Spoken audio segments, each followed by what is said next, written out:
Hey everybody, we're back with another interview. Tonight we're going to be interviewing Taren. She's going to be joining the voice channel momentarily.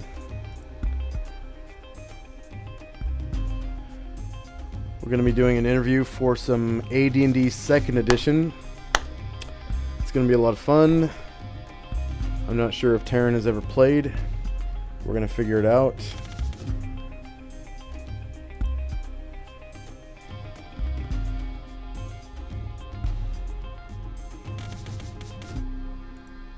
I just need to open up my interview handout on Roll20.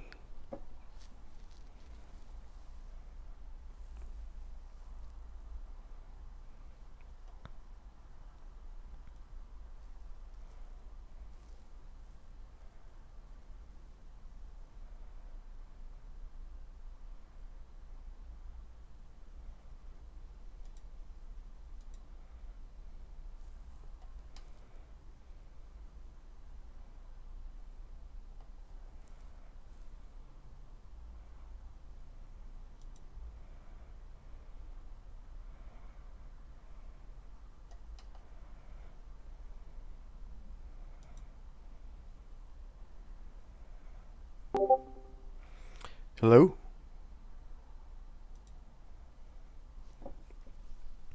Hello, hello.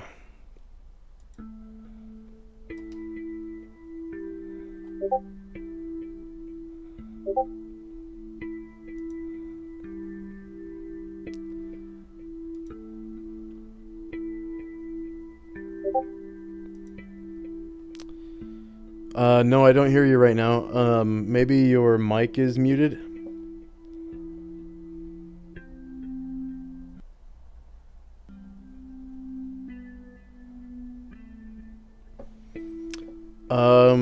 You could also go into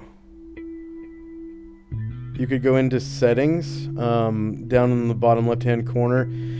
Right next to your name, there should be 3 icons. There's a mute microphone icon, there's a deafen headphones icon, and then there's a little gear icon. If you click that gear icon, it should open up your personal settings, your user settings, that is.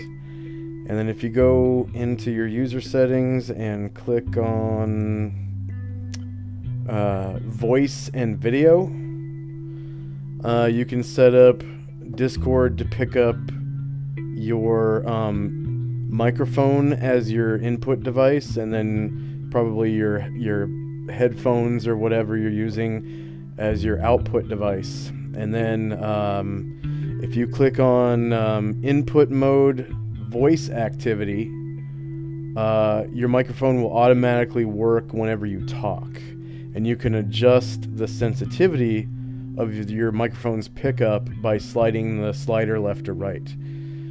If you're on push to talk right now, that's probably why your microphone is not working, because you have to literally push the button that you designate for push to talk while you're talking.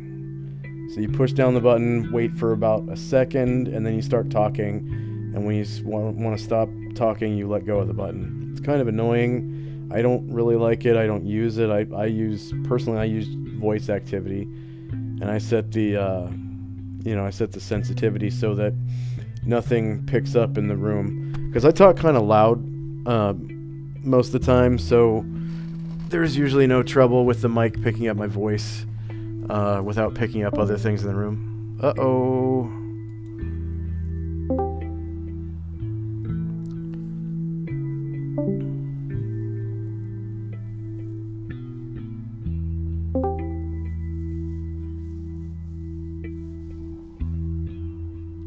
Okay, so it's picking up sound.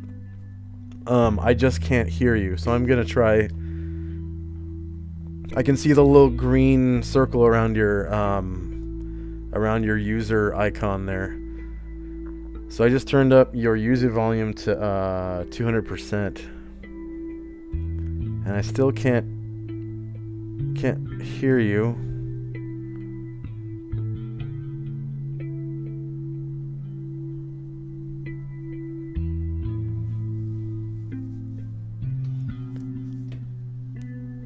thinking maybe you found the push to talk button and you were pushing it but not talking. That's possible. I'm gonna disconnect real quick and reconnect, and I'll see if I can hear you after that. Okay, I'll be right back.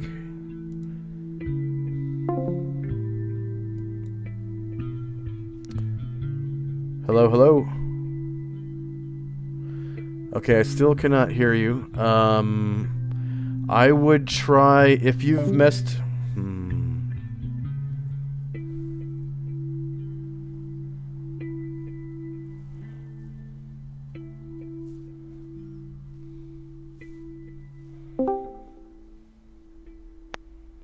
I heard something. Okay. Oh, did you hear me? You heard a click. I heard you. I hear you now. Okay. Perfect. Oh, okay. Perfect. I also got out and back in again.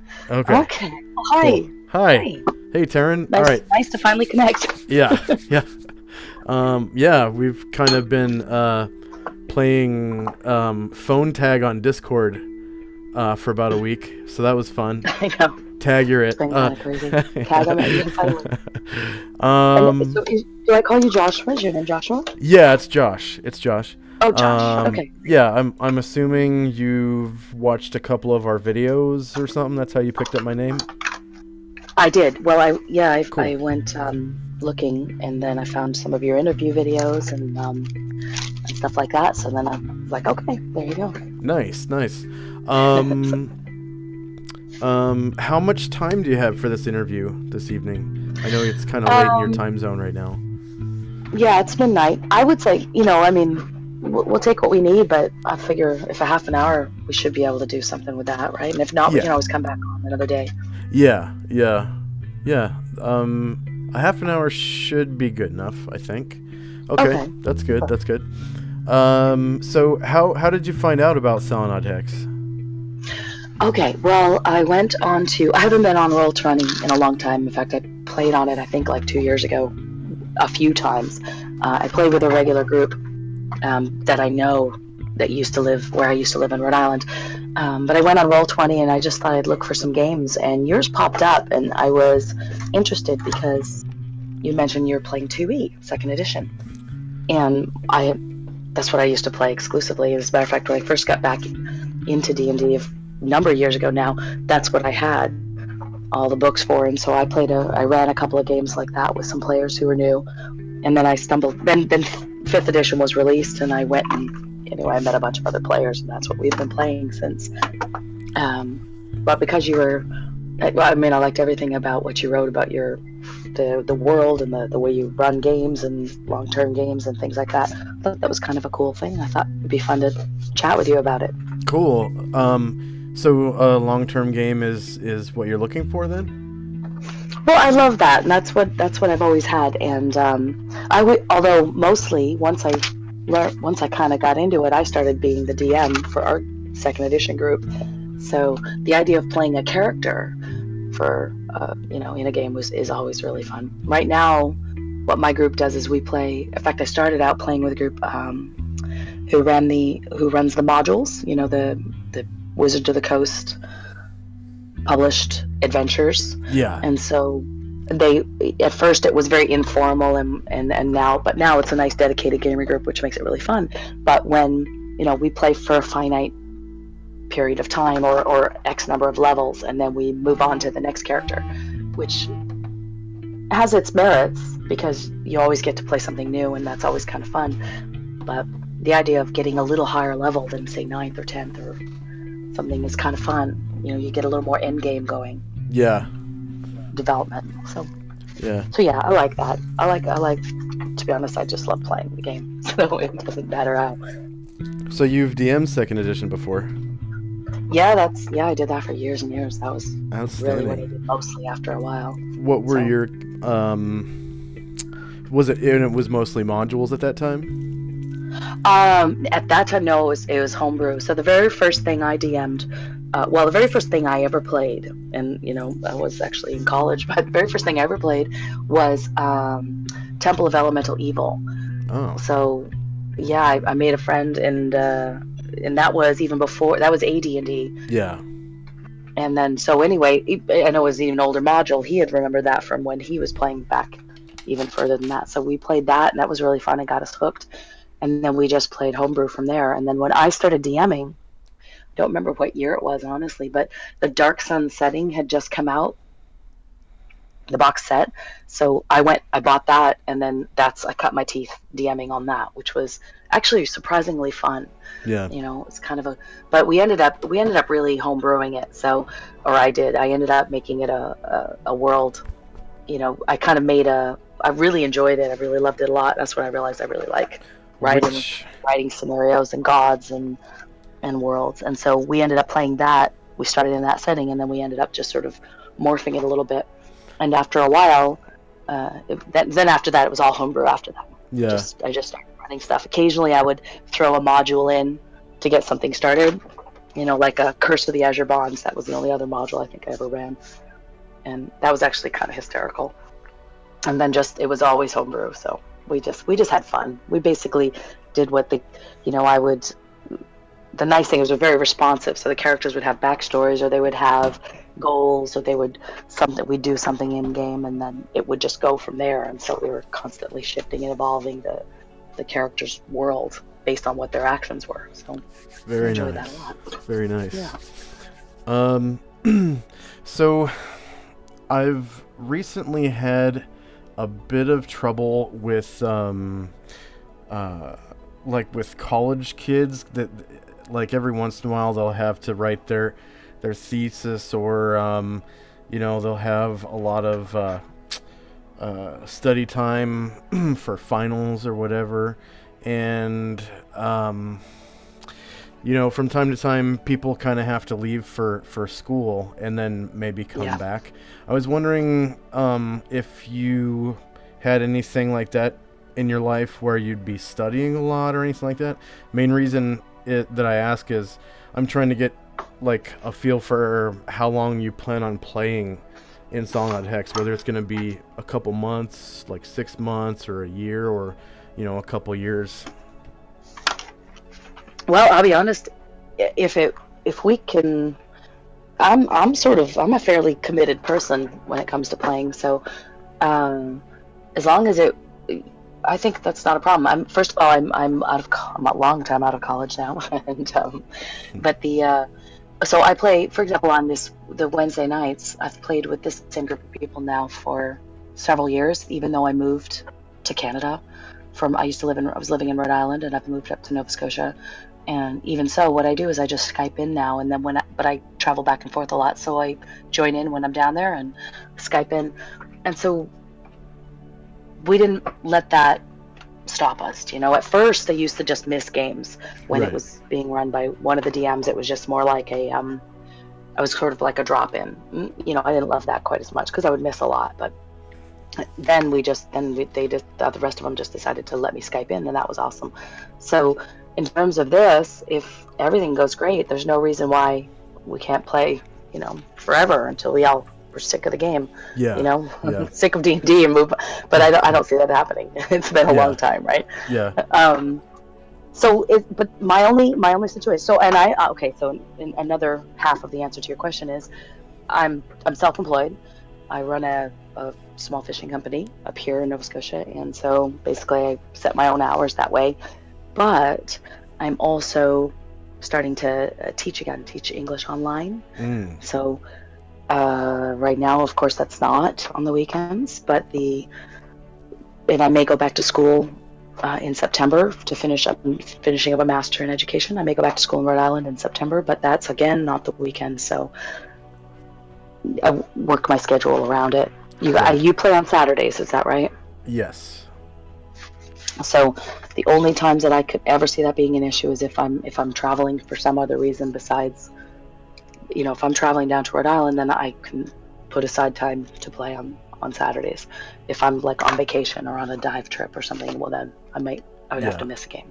Yeah. So as long as you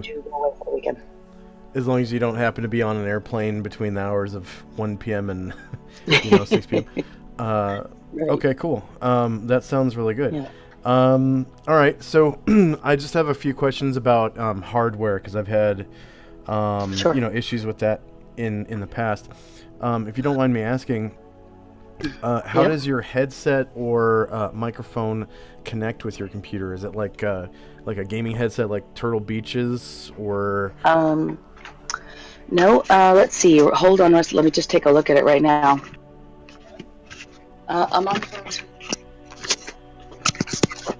I can't remember what kind of headphone I bought. Oh no, it's a Skull Candy. I just bought a Skull Candy set of headphones. Just Oh, happened to okay. buy it. It's noise canceling music headphone. So it's Bluetooth. Yeah. Oftentimes I use a little Bose, one of those Bose Sports Bluetooth headsets, and I use that with my MacBook Pro here. So I actually don't have. I used to have the Sony PlayStation headset, but I lost that little dongle, so that's now a paperweight. Yeah. But apparently you can't get those, can't replace them. So I'll either, it's not lost, I broke it, so I'll either fix it or just throw it away. Yeah. That's what I use. But oftentimes, and what happens a lot on Wednesdays, if I run out of batteries or if something's going wrong, I'll wire in. I always keep a set of regular wired USB. in Okay. headphones. Yeah, good. I just put it in the headphone jack and put it in that way. Yeah. So got about 19 different methods here. Yeah. How does this sound to you right now? This is the Skull Candy. Yeah, there was only a little bit of feedback, so I'm sure during our sessions it won't be an issue. I could just hear myself through your mic only slightly, so it's not. Okay. Yeah, it's not a deal breaker. Definitely not. Okay. And I had while we were fooling around, I had boosted the gain on it, so it's very likely that was a little high. So I just pulled it down right now. Has that made a difference? It possibly, yeah, I think it does. Okay. Yeah. Okay. Well, it should be good. You can always let me know. I am a musician and I have a ton of sound equipment, so if I need to do something Oh, cool. different, I've got all kinds of microphones. Noise capture. Okay. Kicking around. That's exactly. awesome. Exactly. Okay. So another thing is sometimes folks will play, over Wi-Fi, and they'll have other people in their home on the Wi-Fi at the same time, and that can kind of slow down your connection to the point where people can't, like, you'll be breaking up on Discord. People can't understand what you're saying. And I was just wondering, how does your computer connect to your router? Is it like Wi-Fi through four walls, or are you in the same room, or how does that work? Well, I am currently on Wi-Fi about 10 feet away through one wall. I'm in the next room over. I am thinking about, and that's been pretty reliable. I am thinking about, however, figuring out a way to. I can't move my router because, for whatever reason, it's kind of a satellite dish arrangement. But for whatever reason, it's been stapled to the floor out there in what's really the kitchen. What I was thinking of doing is hardwiring in to getting a second router or using my time capsule. And I just haven't done the legwork on that. I'm not sure what to do, but I was thinking I might use that as a second, hardwire my computer to that, and maybe just even use a LAN cable through the wall. Yeah. However, because I would like more juice, but I find that this has been good. The only times I have a bad connection, and you'll laugh, but we can sometimes have a bad connection up here when it's raining really hard or it's bad fog. Yeah. That screws us up. Otherwise, I'm on top of a hill and I can see all three towers. So. Yeah. Okay. And then your. So you've got satellite. So your router is probably directly linked to your satellite signal, then, like through a wire. Cool. It is. Okay. Yeah. It's got little satellites on the outside of the house, and then there's a wire to my little router, and then I'm wireless from that point. But I feel it's pretty reliable, and no one else in the house really uses too much. Yeah. And then your satellite connection, is it like one of those direct TV ones, or is it one of those big ones that they used to have in the 80s where, it looked like a radar dish or something? Yeah, I remember those. No, it's I don't even know how to describe it. It's a small company in southwest Nova Scotia. So it's a small little satellite dish on the side of the house. It's probably about 8 inches in diameter. Okay. Yeah. And it's pointed at some kind of array down the road. Yeah. Actually, like I said, there's 3 different points that if the first one is blocked for some reason, then the other one is also in line of sight. I happen to be lucky, and I have line of Oh, sight to 3 of them. okay. So they're actual like antennae that are down the road. I believe Antennas. that's exact. I believe that's Okay. how it works. All Yeah. right. So then it's hmm probably sounds like cell phone technology to me, possibly. Yeah. I really, Yeah. to be honest, I don't know enough about it. Okay. What do we call it? I don't even know. It's called mainland telecom. It's just a little tiny. It's a very small operation, really, but it's the best we have. We don't have. I live on a little island, Yeah. and we don't have fiber optics or anything like that on here Right. just now. Although some people have a kind of a full-on satellite dish kind of deal going on, which is the Yeah. great big, 4-foot dish. Some people have. Well, there's another something else, but this one's working just fine for now. Yeah. I think DirecTV has those dishes Yes. that go straight to a satellite. Um, Yep. so that's yeah. That's the other one. You're right. And there's DirecTV up here for Mm. sure. Now that you mention it. Okay, so yeah, it sounds like your ISP might be cell phone technology. So that's pretty interesting.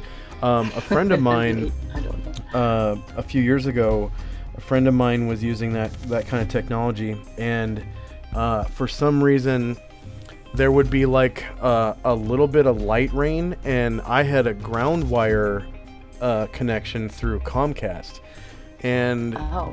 they had just installed a new box because they redid our road out on the main road, and when rain would hit the new box, they didn't install the door correctly. There's like, I think, a rubber seal around it, and water would actually run in and get everything wet on the inside. And so when it was raining, my signal would fluctuate anywhere from like 14K to like 72 megabytes per second, just up and Wow. down and up and down. And then That's crazy. my friend's signal was constant through light rain, but then when in the spring, when there were thunderstorms and stuff like that, his signal would just be gone. That's and crazy. yeah, That's wild. and mine would somewhat still work. So that, I'm guessing your weather's not going to be like super bad within the next, hopefully, couple of months to where you're losing No, signal. now's when it gets good. Now's when it gets good. Oh, okay.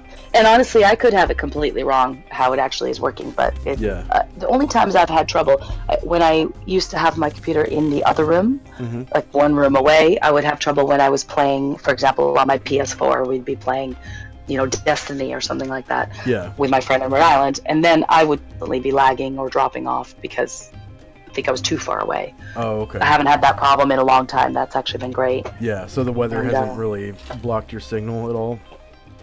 No, well, Okay. like I said, when it's bad, when it's super foggy or it's a storm, a winter storm, we lose it, and often I will lose power in the winter. Oh, okay, so like snowstorms. Snowstorms, Gotcha. fog can Okay. trigger it, but other than that, so Okay. it's not too bad. Yeah. That would be a very rare occurrence. Okay, cool. And that wouldn't be until probably like next November or so, I'm guessing. Yep, that's Okay. about right.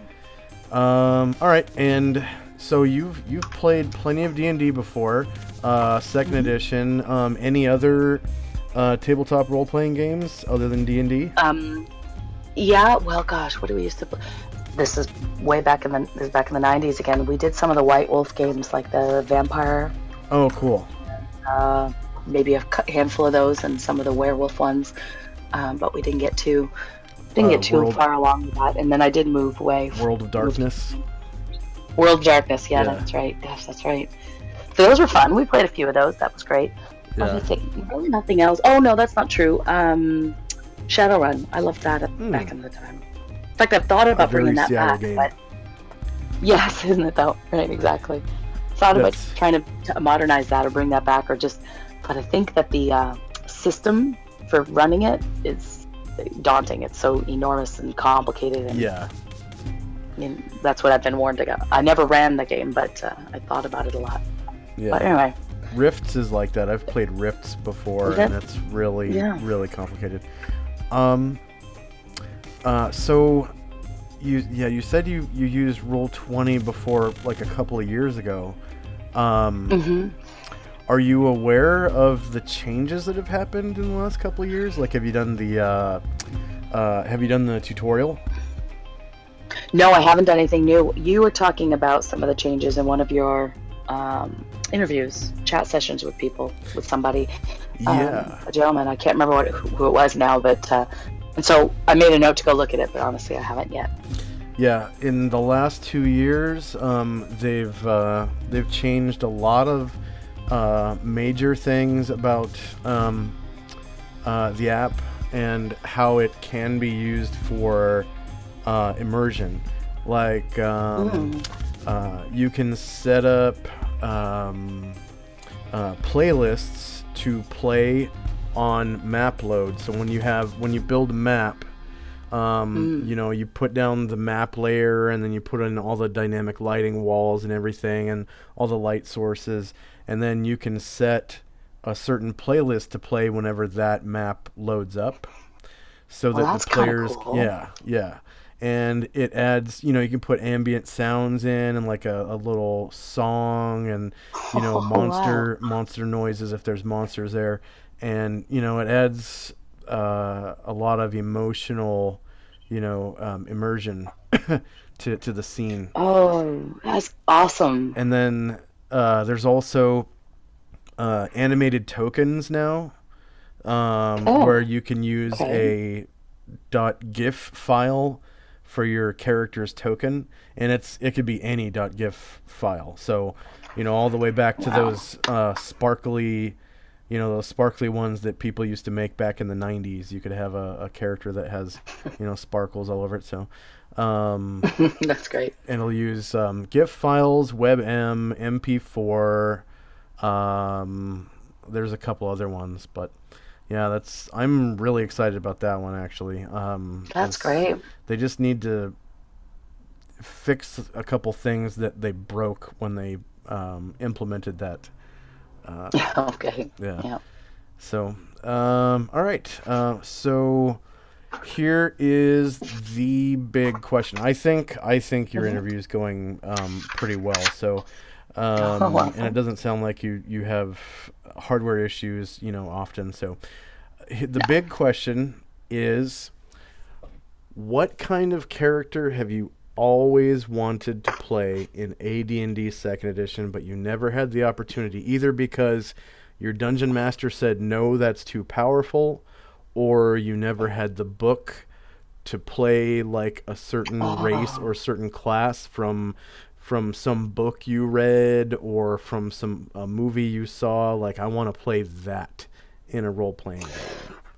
What is that's I've been thinking about the answer to that question since I read your intro in which you asked something similar to to that. What have you always wanted to play? And honestly, I don't know. I I've played a lot of different kinds of characters now, and but in second edition, I didn't play that many. mm. I'd have to think about it all over again because the rule set is all different. But I was kind of thinking, I don't know. Maybe and I guess I'm accustomed to building a character based on what the rest of the group is doing too, yeah, and to fit it or the themes of the world. yeah, the thing about this group and this game is, okay, about the group. Hmm. Um, Essentially, all of the basic, like tactical roles that make up, like, an RPG combat team are filled. Hmm. Like Okay. there's healers, there's frontline, warriors that are like tanky, kinds of fighters. There's spellcasters. There Hmm. are Okay. characters that shoot with bows. There are rogues that sneak up on things and backstab them. So Hmm. all of those things are pretty much covered. The only things that are not are the more role playing classes, like bards, paladins, um, things like that, like the high charisma types of Mm. classes, druids, um, and then the thing about this campaign is I'm I guess in an adventure, I'm the way I run the world is not very forgiving, and so Okay. it kind of behooves you to create a character that is kind of powerful, and Okay. by that I mean essentially almost all of the classes and races in AD&D Second Edition are available to you in this campaign, including Okay. extra planar races.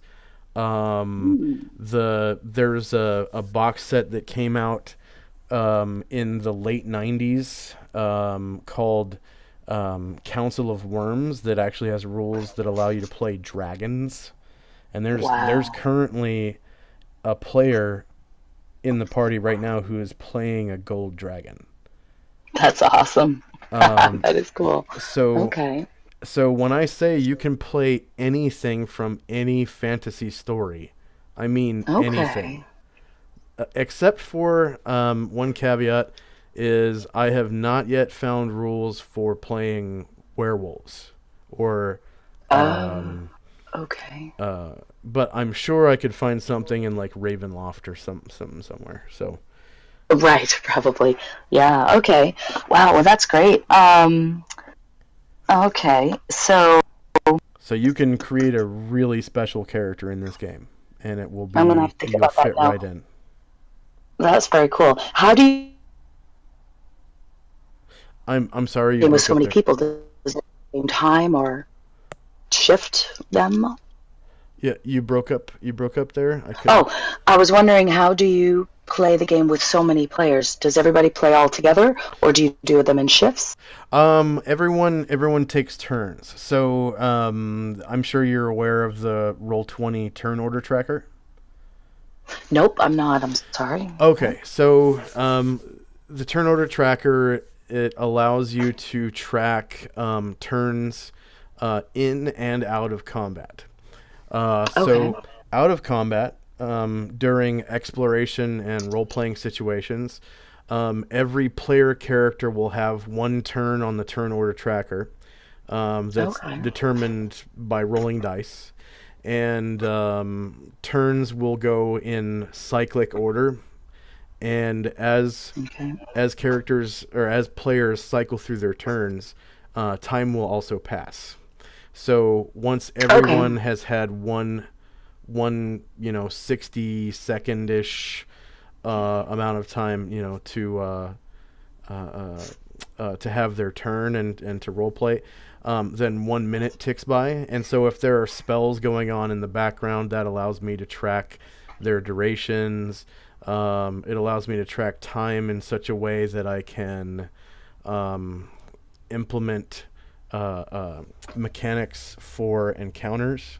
Um, and yeah, I basically in role playing situations and exploration situations, I track the game minute by minute, and Okay.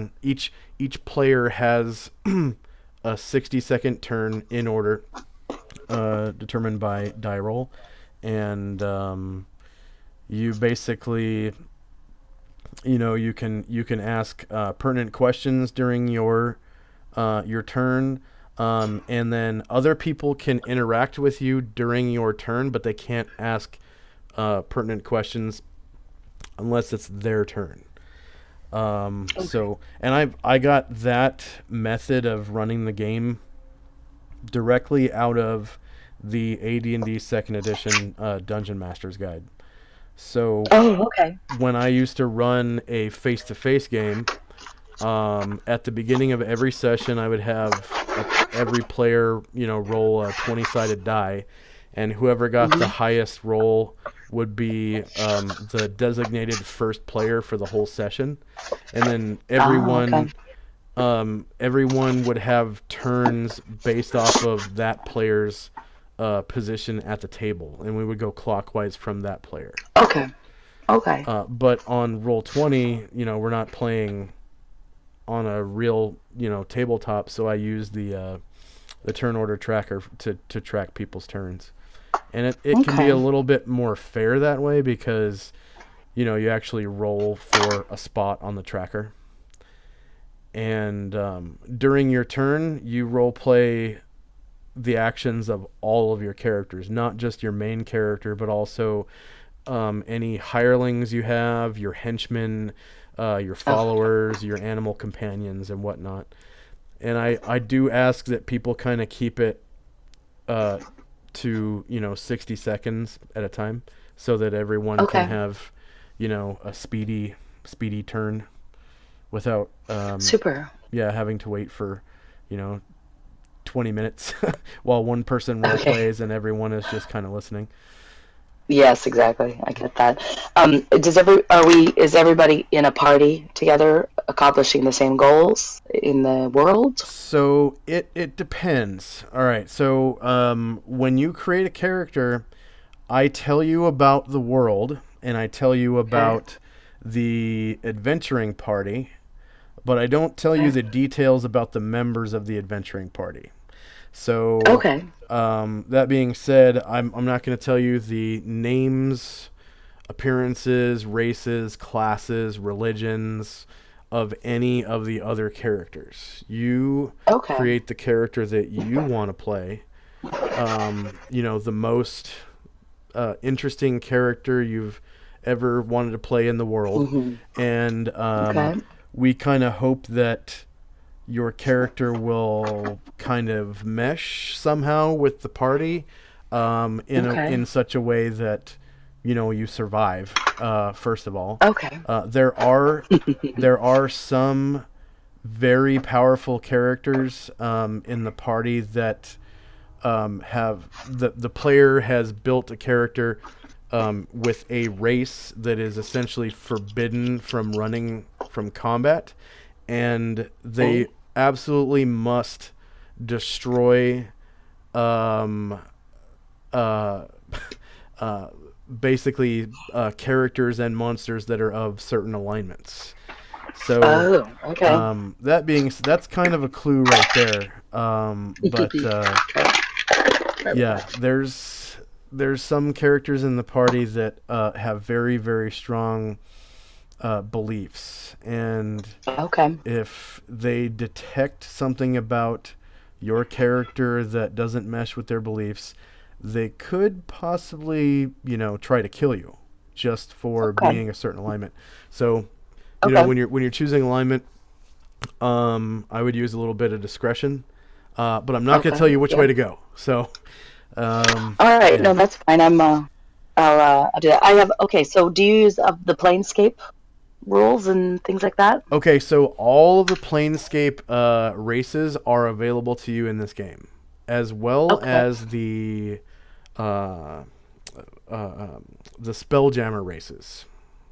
Oh So yeah. Wow. a I lot of forgot all people, about Spelljammer. yeah, a lot of people don't even know about the Spelljammer races. There's Drakon, which are Brontosaurus-like characters. The Wow. GIF are Yep. hippopotamus people that really like Yep. guns. And then there That's right. are The blunderbuss. the Gith, yeah. And it just so happens in my campaign, I do have in certain parts of the world, I do have firearms. So Okay. in uh, the continent that the players are currently adventuring in, it is a European type of continent, and Okay. uh, firearms actually originated here, and Okay. so their use is kind of spreading, and people are catching on that in war, armor is kind of useless now, and so Okay. people are starting to hire rather than have men at arms and knights and stuff. A lot of nobles are starting to hire mercenary companies that use riflemen, musketeers. So Okay. musketeers are becoming more popular, and armor is kind of dwindling away. But there's always old old craftsmen that are available to craft armor. You know, the ones that kept the secrets, Nice. and then magical armor is always going to be on the encounter or the treasure tables. So, you Sweet. know, Okay.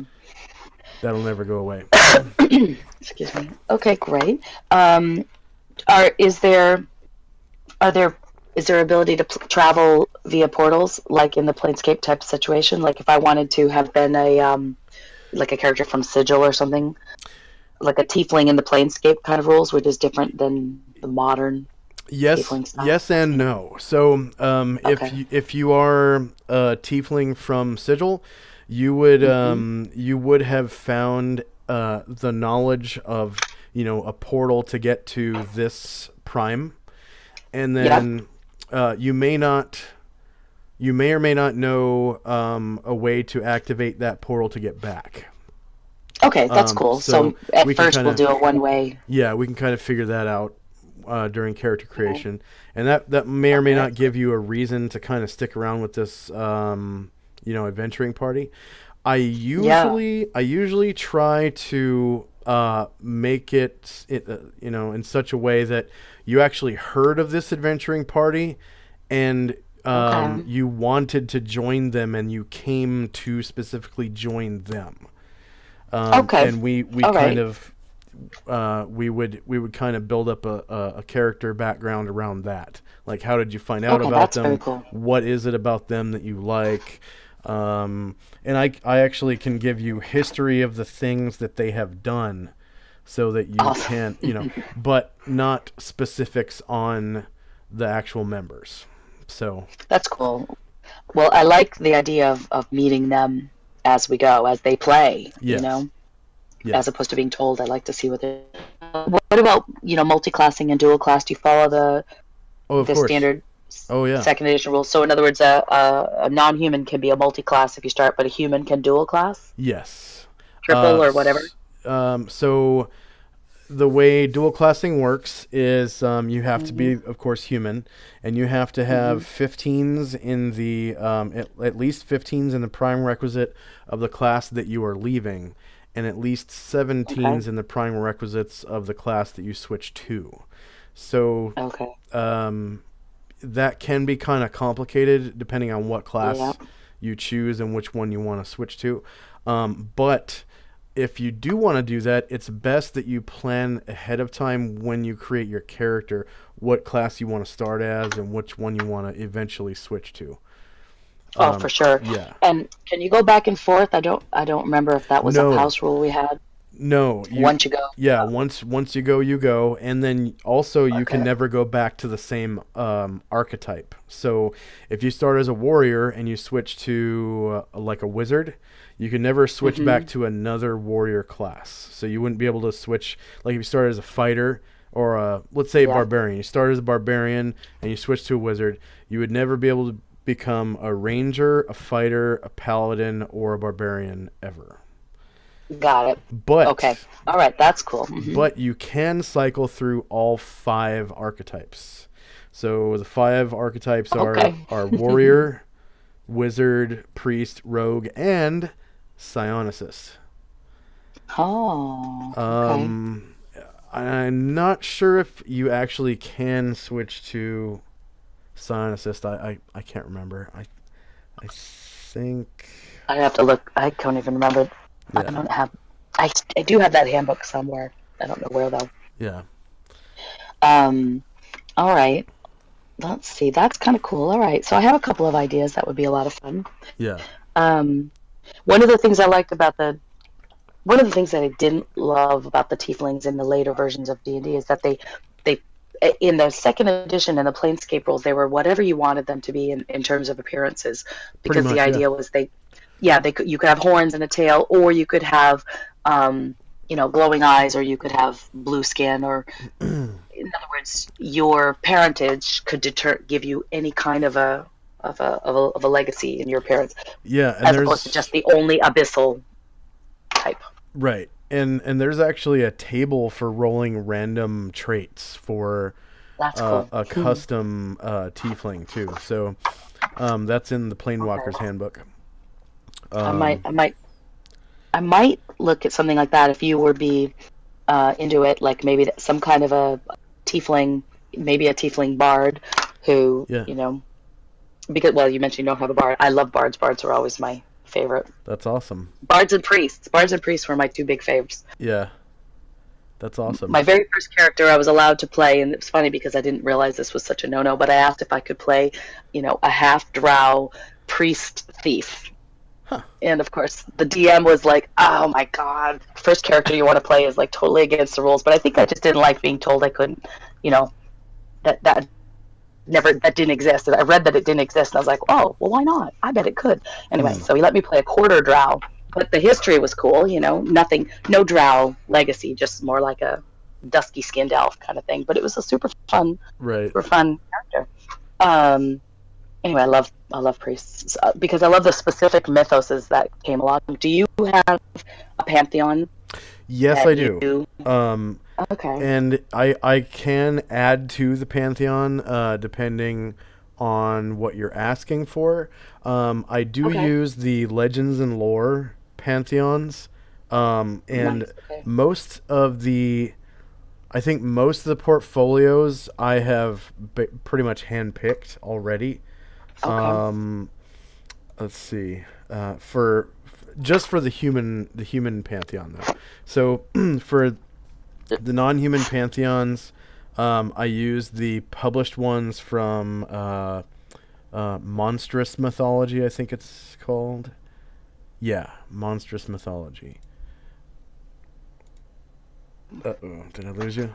Okay. No, no, I'm still here. Yeah.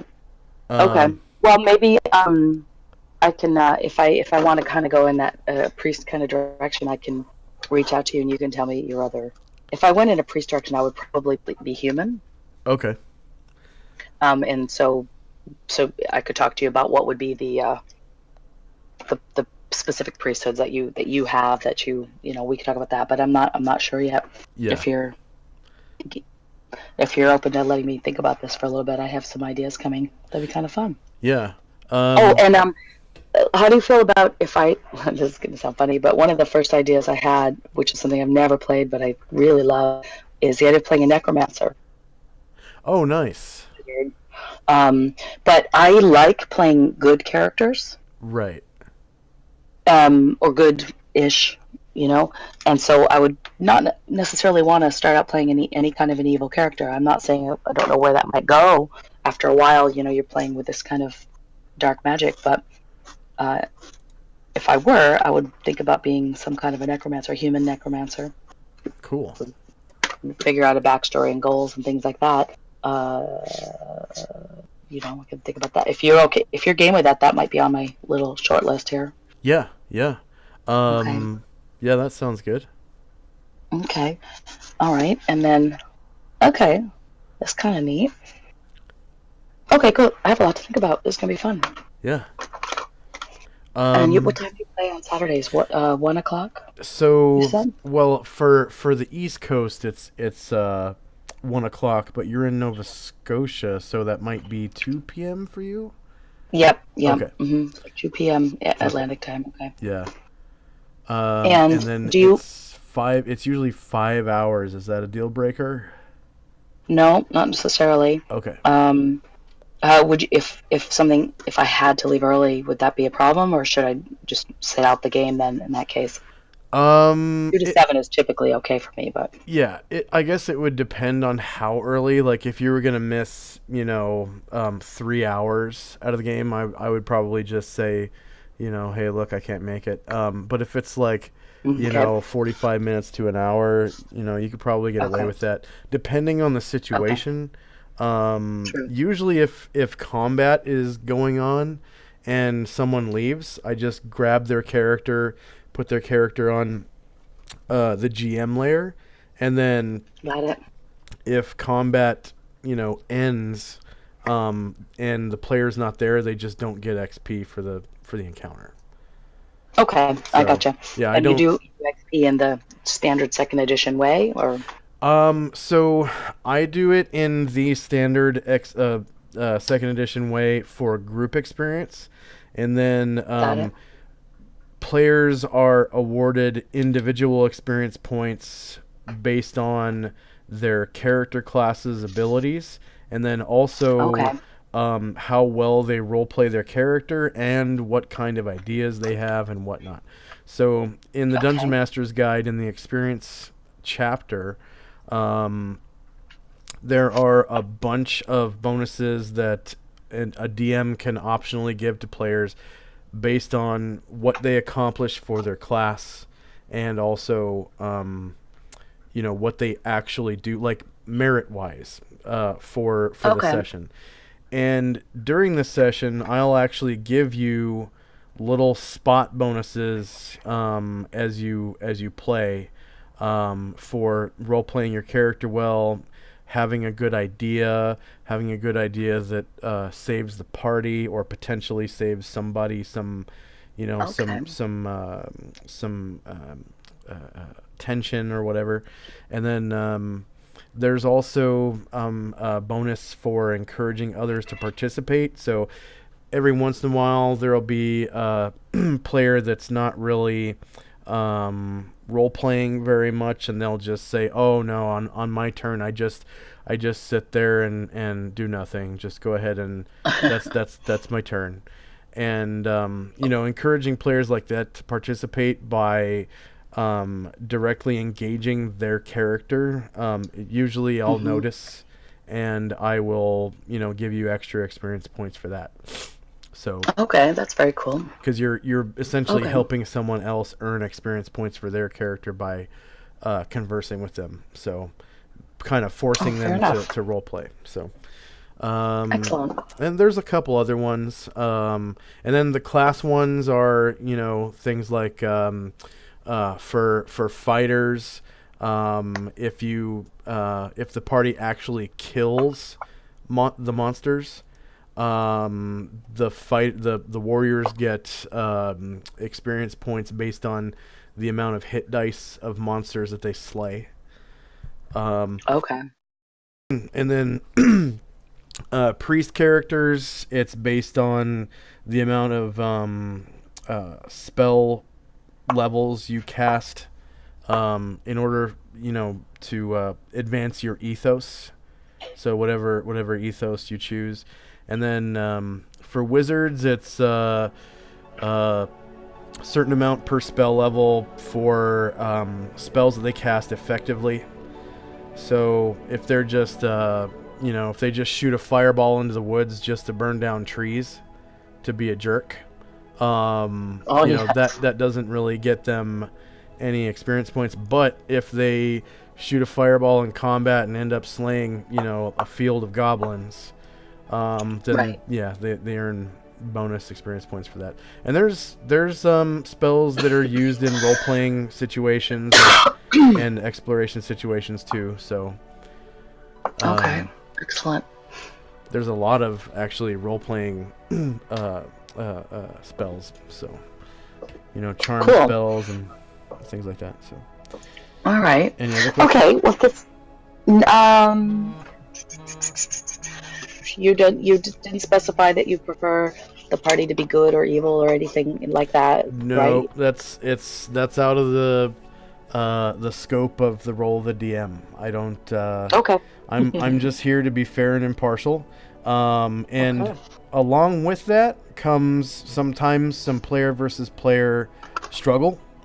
Yep. I do believe that a good story is going to have tension not only between the party and the monsters and the party and the villains, but also sometimes within a party there will be a little bit of a struggle from time to time.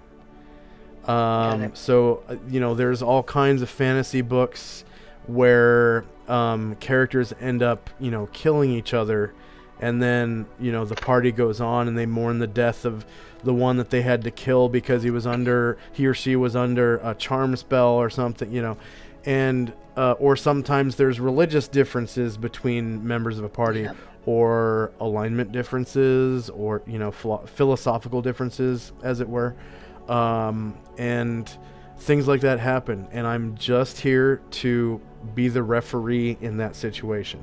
There will be, if combat comes from it, and it could be lethal combat. It could be Mortal Kombat.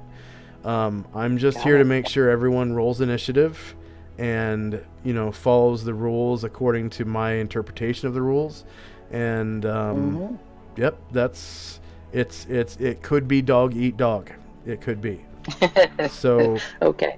and in that situation, we'd go through character after character after character until we found some characters that mesh together, and then go on with the adventure. So that's just how it All works in my right. game.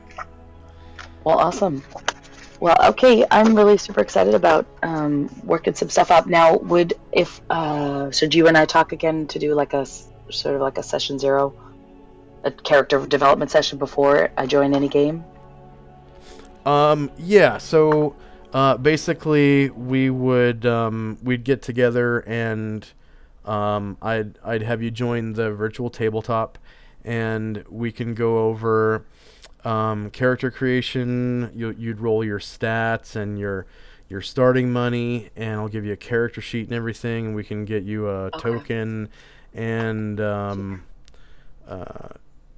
I'll help you build a character, and we'll take care of your backstory and everything. And I'll give you access to handouts that will allow you to learn a bit about like the world, and the atmospherics of the people and whatnot, cultures, and you can base your character on, and it purely the handouts that I give you access to is purely based on your race and class, like where I Okay. think your character would be from. So whatever race and class you choose, that's going to determine which handouts you get, and then based on those handouts, you can learn a little bit about the world, and then you can kind of base your backstory on what you learn from that. Okay. Well, that sounds great. Cool. All right. So I guess we'll email or text about when to do that. Yeah. So it seems like during the week, we're kind of hit and miss on because Yeah. I'm way over on the West Coast, and you're Yeah. in the Atlantic time zone, so it's kind of late for you when I get home from work. So I was wondering, Right. maybe on Saturday after the session, or on like Sunday, we could get a character made for you. Some stuff up that way. I have a couple of options. So as we're talking, we can narrow it down and Okay. do it and get it done. Be Yeah. great. Okay. Okay. So I'm always available on Discord in this. Oh,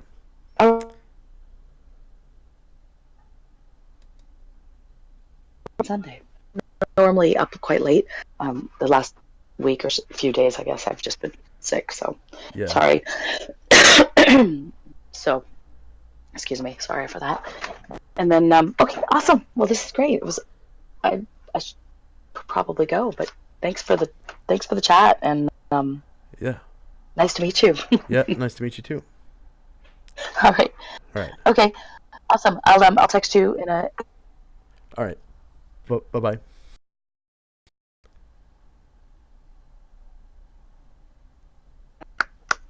Hello. Hello. Did I lose Sorry you? about that. Hi. Did I lose you? Okay. I was just saying. We'll text over the next couple of days, and then we'll probably talk Saturday. All right. Sounds good. Looking forward to it. All right. Talk to you then.